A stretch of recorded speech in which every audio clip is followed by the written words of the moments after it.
और दूसरे चरण में दिग्गजों ने अपनी पूरी ताकत झोंक दी है। अब से कुछ ही घंटे बाद ये चुनाव प्रचार थम जाएगा। देश के 13 राज्यों की 88 लोकसभा सीटों पर दूसरे चरण के तहत 26 अप्रैल को मतदान होगा। आज शाम 6 बजे यह प्रचार थम जाएगा। दूसरे चरण में खास चर्चा केरल की वायनाड सीट की है, जहां कांग्रेस नेता राहुल गांधी चुनाव लड़ रहे हैं। इसके अलावा ओम बिरला, भूपेश बघेल, हेमा मालिनी, अरुण गोविल, शशि थरूर और राजीव चंद्रशेखर की सीटों पर भी मतदान होना है। दूसरे चरण का प्रचार समाप्त होने से कुछ वक्त बाकी रह गया है। सभी दलों ने अपनी पूरी ताकत झोंक दी है। प्रधानमंत्री छत्तीसगढ़ और मध्य प्रदेश में कर रहे हैं प्रचार। छत्तीसगढ़ के सरगुजा में विजय संकल्प शंखनाद महारैली को संबोधित किया। पीएम मध्य प्रदेश के सागर और बैतूल में भी कर रहे हैं जनसभाएं। भोपाल में पीएम के रोड शो का कार्यक्रम है। भाजपा के वरिष्ठ नेता अमित शाह आज 3 राज्यों में कर रहे हैं चुनाव प्रचार। केरल और महाराष्ट्र में कर रहे हैं जनसभाओं को संबोधित। अमित शाह वाराणसी में पीएम मोदी के चुनाव कार्यालय का भी उद्घाटन करेंगे। इसके साथ बीजेपी अध्यक्ष जेपी नड्डा बिहार के खगड़िया में एक जनसभा को संबोधित कर रहे हैं। राहुल गांधी महाराष्ट्र के अमरावती और सोलापुर में जनसभाएं कर रहे हैं। तो राहुल गांधी महाराष्ट्र में आज चुनाव प्रचार कर रहे हैं। वहीं प्रियंका गांधी अपने भाई राहुल गांधी की वायनाड सीट पर उन्होंने मोर्चा संभाला है। आखिरी दिन पूरी ताकत झोंक दी है। तेजस्वी यादव पूर्णिया, किशनगंज, भागलपुर, कटिहार में कर रहे हैं चुनावी सभाएं। ओडिशा के सीएम नवीन पटनायक हिंजली में चुनाव जनसभा को संबोधित कर रहे हैं। वहीं तेलंगाना में बीआरएस अध्यक्ष के चंद्रशेखर राव मिरियालगुड़ा में एक चुनावी जनसभा कर रहे हैं। गोरखपुर में बसपा के प्रत्याशियों के समर्थन में आकाश आनंद कर रहे हैं जनसभा को संबोधित। वहीं इटावा में आज चुनाव कार्यक्रम में हिस्सा ले रहे हैं अखिलेश यादव। तो दूसरे चरण के लिए सभी जो स्टार प्रचारक हैं उन्होंने अपने अपने दलों के लिए पूरी ताकत झोंक दी है। इस बीच सभी राजनीतिक दल जनता से अपने पक्ष में वोट मांग रहे हैं और अपनी अपनी जीत का दावा भी कर रहे हैं। कर्नाटक की कांग्रेस सरकार, उसने और एक पाप किया। मुस्लिम समुदाय में जितनी भी जातियां हैं सबको उन्होंने ओबीसी कोटा में डाल दिया और ओबीसी बना दिया। यानी जो हमारे देश के ओबीसी समाज को लाभ मिलता था उसका बड़ा हिस्सा कट गया और वो भी वहां चला गया। यानी कांग्रेस ने सामाजिक न्याय का अपमान किया, सामाजिक न्याय की हत्या की। नरेंद्र मोदी जी ने देश को आतंकवाद और नक्सलवाद से सुरक्षित करने का काम किया है। प्रधानमंत्री मोदी जी के नेतृत्व में गांव, गरीब, वंचित, पीड़ित, शोषित, दलित, हमारा युवा, हमारा किसान, हमारे महिलाएं, नारी शक्ति, इन सबको ताकत मिली है। तो मोदी जी के नेतृत्व में स्कीमों में ताकत मिली है। Modi ji always criticizing Congress. If Congress is nothing, why should he bother? मैं कहना चाहता हूं बीजेपी के लोगों, लड़ाई लड़ना है हम लोगों से लड़ो। हमारे परिवार की, हमारी बहू बेटियों पे सवाल उठाओगे तो बर्दाश्त नहीं किया जाएगा। सूद समेत इसका जवाब दिया जाएगा। सीएमए इनकम टैक्स का जवाब जनता बोर्ड से दे रही है। কংগ্রেস আর সিপিএম নিয়ে নিক, যাতে তৃণমূল জিততে না পারে। আর তৃণমূল ছাড়া ওরা কাউকে ভয় পায় না। আর বাংলায় জেনে রাখবেন, আমাদের সাথে সিপিএম এর কোনো সম্পর্ক নেই। 34 বছরের অত্যাচার আমরা দেখেছি। আর কংগ্রেস বাংলায় যেভাবে আমাদের রোজ গালি দেয়, বিজেপির বন্ধু হয়ে বাংলায় কোনো সম্পর্ক নেই।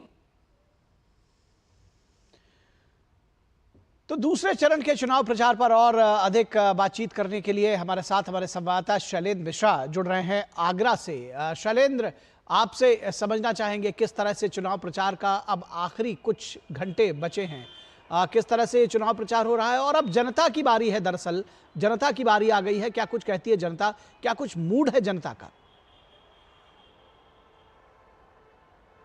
देखिए, चुनाव प्रचार का जहां तक सवाल है, निश्चित तौर पर अब देखें तो तीसरे चरण में चुनाव प्रचार अब बहुत तेज हो गया है। जो तमाम शीर्ष नेता है, वो भारतीय जनता पार्टी के हों, सत्ता पक्ष के हों, या फिर कांग्रेस विपक्षी गठबंधन के हों, समाजवादी पार्टी के तरफ से अखिलेश यादव हो, या बाकी राज्यों में आप देखें विपक्ष के नेता हों, वो अब तीसरे चरण की जो लोकसभा सीटें हैं उस पर धुआंधार चुनाव प्रचार पर जोर दे रहे हैं। और हम कल भी देख रहे हैं कि तमाम चुनावी जनसभाएं होनी है शीर्ष नेताओं की, चाहे वो बीजेपी के सबसे बड़े स्टार प्रचारक हों, या बीजेपी के तमाम शीर्ष नेता हों, या फिर विपक्षी दलों की तरफ से कांग्रेस पार्टी के अध्यक्ष हो या कांग्रेस पार्टी के बाकी नेता हों, और तमाम क्षेत्रीय दलों के नेता हों।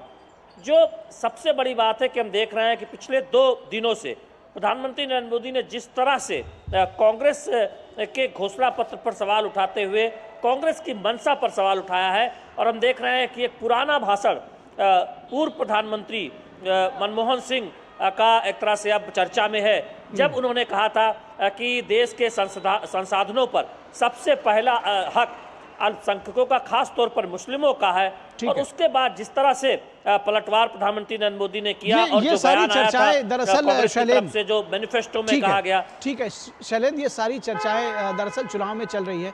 एक बात और समझना चाहते हैं, जब जैसे कि पहले चरण में अपेक्षाकृत थोड़ा कम वोटिंग हुई थी, इस बार जनता के ऊपर सभी का ये ज्यादा फोकस है कि लोग ज्यादा से ज्यादा संख्या में निकलें और अपने अपने पसंद के प्रत्याशियों को वोट दें। क्या कुछ कहती है जनता, कितनी तैयार दिखती है आपको आम पब्लिक?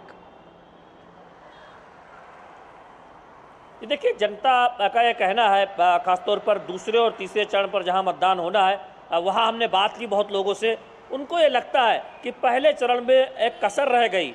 जो मतदान प्रतिशत के लिहाज से देखें तो थोड़ा सा कमी देखने को मिली है, तो वो एक तरह से अधिक जागरूक हुए हैं इस बात को लेकर, और एक दूसरे से कह रहे हैं कि इस चरण में कसर नहीं होनी चाहिए। और हमने देखा कि प्रशासन की तरफ से और चुनाव आयोग की तरफ से भी ये अपील भी की गई है, और इस गर्मी को देखते हुए, तेज धूप को देखते हुए तमाम एहतियाती उपाय बरतते हुए लोगों से मतदान की अपील भी की गई है। तो उम्मीद यही की जा सकती है कि पहले चरण की कसर बाकी चरणों में, दूसरे, तीसरे और आगे चरणों में पूरी होगी और जनता बड़ी संख्या में घरों से निकलेगी। लेकिन फिलहाल हम देख रहे हैं कि चुनाव प्रचार बहुत तेज और आरोप प्रत्यारोप का दौर भी खूब देखने को मिल रहा है राजनीतिक दलों के बीच।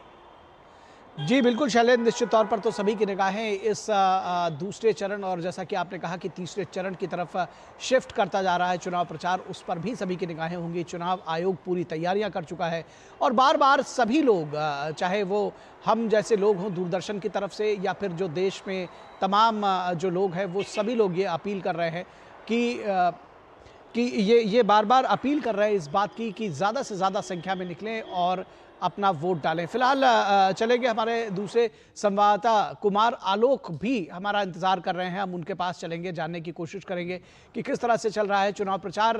कुमार आलोक, किस तरह से चल रहा है? आखिरी जिसको कहते हैं कुछ घंटे रह गए हैं, अब चुनाव प्रचार का कुछ समय रह गया है, क्या क्या जानकारी देंगे आप? देखिए, हम जहां छत्तीसगढ़ में हैं तो छत्तीसगढ़ में 3 सीटों पर दूसरे चरण में चुनाव होगा।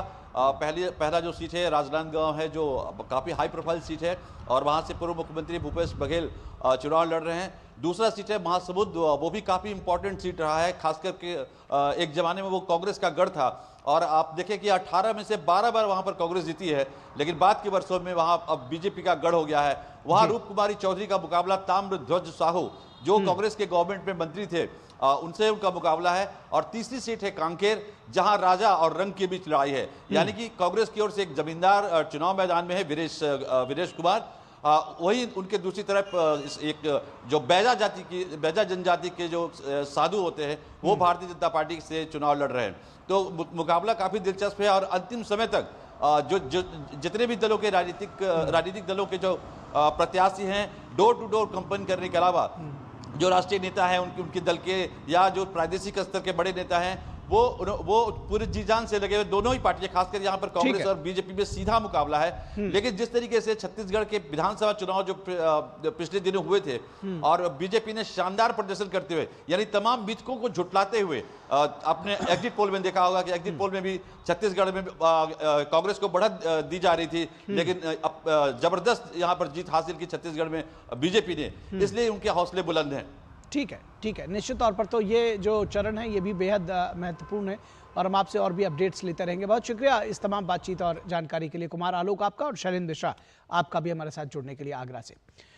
और इससे पहले कि आगे बढ़े और चर्चा करें कि संपत्ति पर पित्रोदा के बयान से क्या कुछ घमासान मचा हुआ है, रुकेंगे एक छोटे से ब्रेक के लिए, कहीं मत जाइएगा, जल्द हाजिर होंगे।